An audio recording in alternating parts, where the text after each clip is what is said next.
Tulad ng pinahayag namin sa ating unang kasimula ng pagdiriwang ng misa, ngayon ay kapistahan ni San Matias.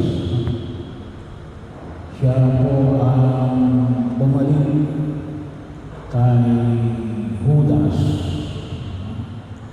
Kaya yung ating unang pagbasa ay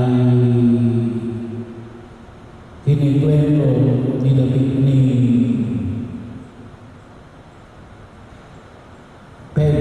San Pedro na dahil sa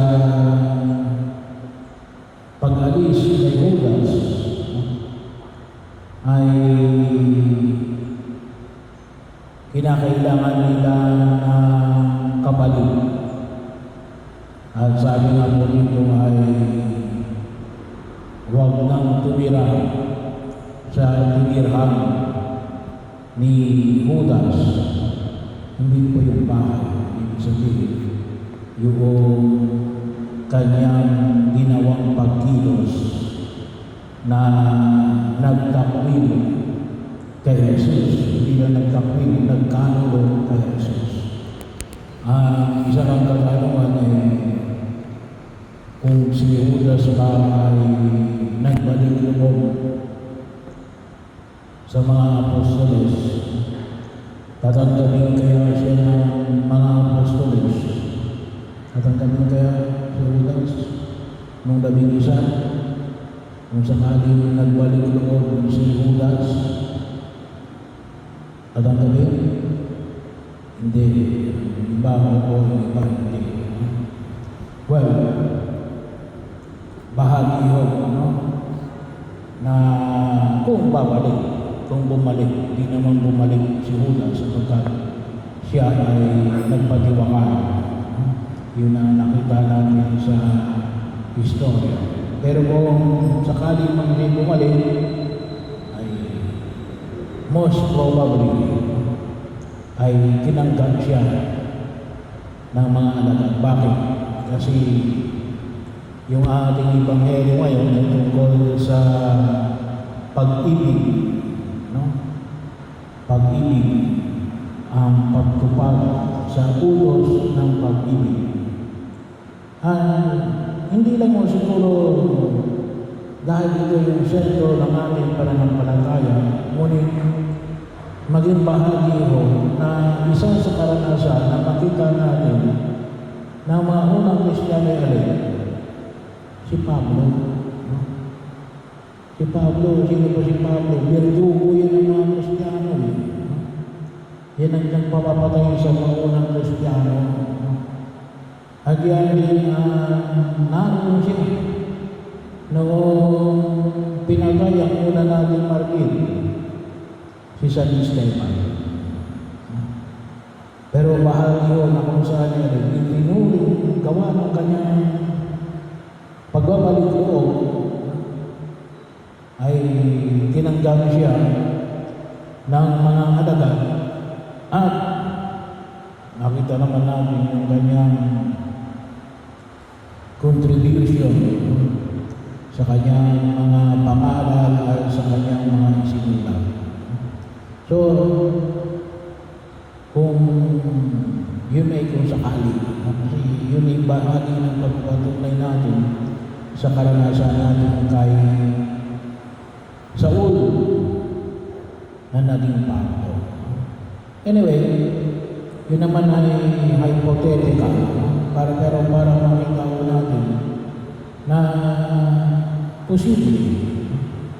At kung hindi lang basta posible, malaki yung probabilidad na matanggap si Judas. Kaya lang siya na mismo ang sumuko. Kaya nga sabi ni Pedro, huwag kayong titira sa tinirahan ni Judas. At yun ay sumasakot sa dalawa. Una, yung kanyang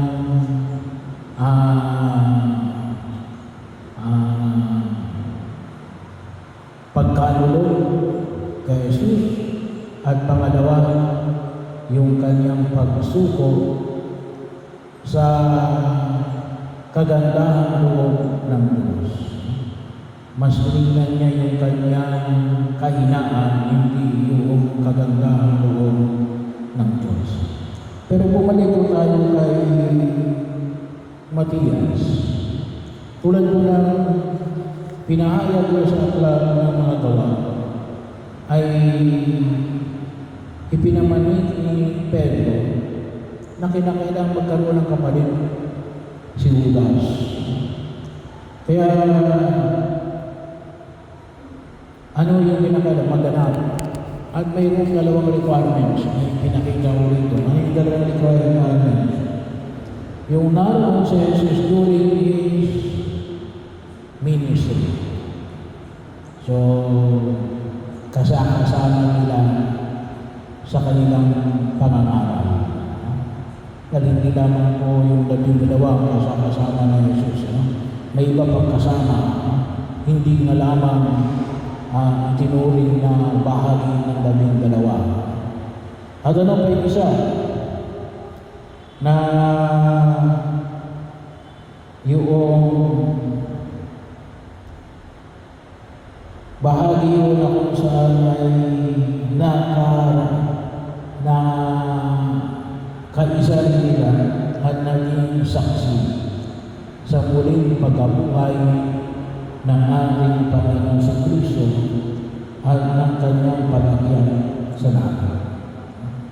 So, yun po yung dalawang requirements. At mayroon ng dalawang sumakot doon.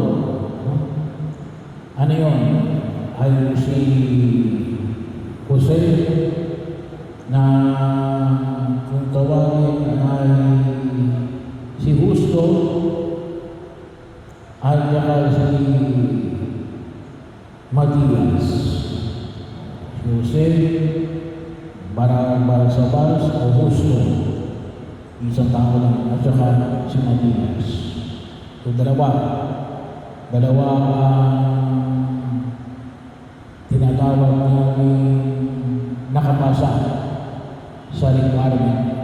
Kaya lang, isa lang ang kailangan. Kaya yung ginawa nila, nagpalabunutan.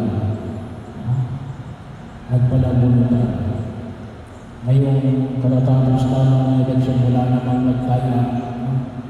Kapag nagtaya ngayon sa eleksyon, ang rule sa ayon sa pamantayan ng COVID-19 palabunutan din. Dalawa yung tinatanggap na kapag sa mga kandidato ng mga politiko. Yung isa ay yung stick, kung alin ang mas mahaba. Yung pangalawa ay toss coin. So, pipiliin ko tao o ibon. Dito, kay Matias at kay Justo, palabunutan din. At ano yung ginamit ko? Stick.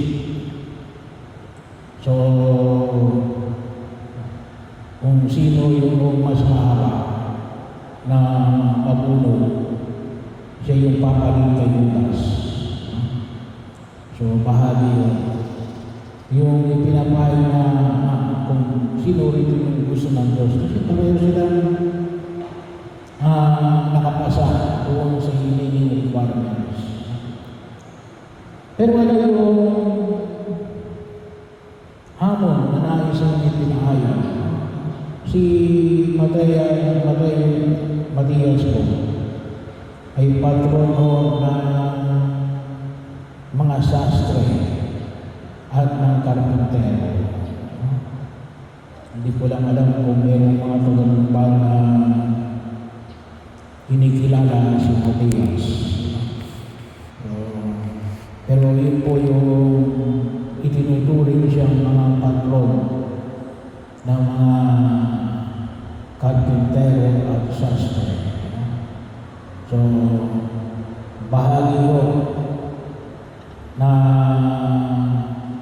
nawa makatulad din tayo sa pagtugon ni Matias. At ano yung hamon na pinapaman ito sa atin, dito tayo maaaring makapagmilay sa tinatawag natin dalawang requirements.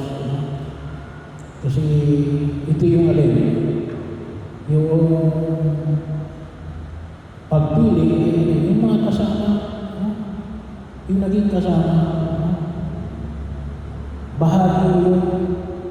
Kaya yung maalala sa mga nakalipas na araw mula ng linggo, ano sinasabi ng aming banal na kasulatan, lalo-lalo sa usapin ng tupa ng pastor, nakikinig sa akin ang aking mga tupa. Kaya napakalaga na nakita ko natin yung pag sinabi ng mga anak na mahal ko yung magulang ko, dapat nasunod ko sa magulang. Bahagi yun, kasi hindi pwede na minamahal mo yung magulang mo, pagkatapos hindi ka naman nasunod. At isang paliwanag na nakita natin dito yun, yung panahon ng paglagi. Kaya sana po mapahalagahan natin yung panahon na nilalagi, lalo-lalo na ng mga anak sa kanilang mga magulang. Kasi doon inuhubog Doon inuhubog. Ang ganoon din po, ganoon din po kapag pinag-usapan natin yung mga iluluklok natin sa presto. Sabi nga natin, ilalagay mo yan dyan, hindi niya alam kung ano yung gagawin niya.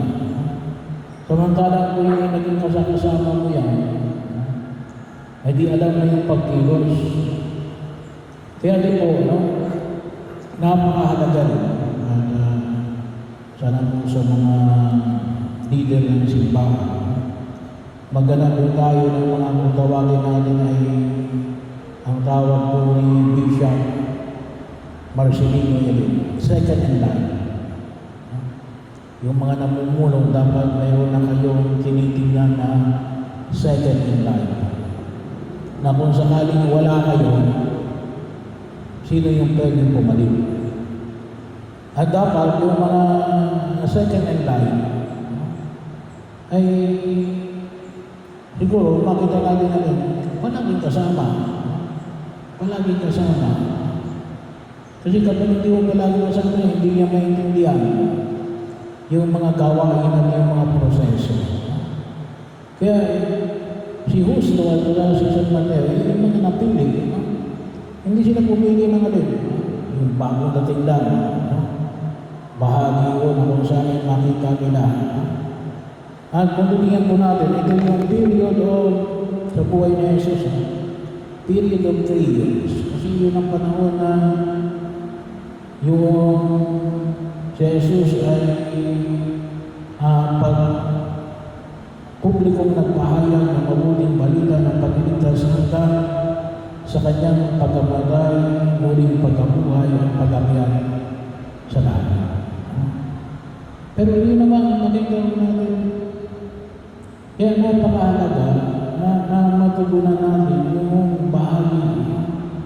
Hindi naman natin sinasabi na, well, ito yung pamamaraan na nakita natin kay Mateas na alin, na hindi kinuha yung alin, yung outsider. Kasi hindi niya maintindihan bakit? Hindi niya kapag outsider ang kinuha, paano niya maintindihan yung alin? Yung mga pinangaral ni Jesus.